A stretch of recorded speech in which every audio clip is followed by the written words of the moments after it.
घाला, वेतनवाढ मिळवा. जन्मदर वाढीचं नवं मॉडेल.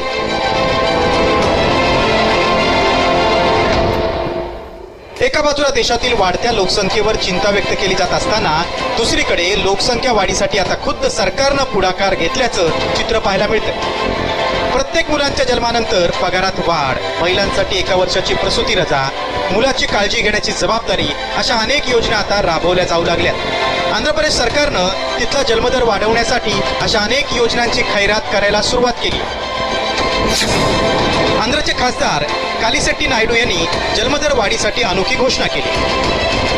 3ऱ्या मुलाला जन्म देणाऱ्या महिलांना 50,000 रुपये देणार. मुलाला जन्म दिल्यास महिलांना काय भेट म्हणून देणार. अधिक मुलं असलेल्या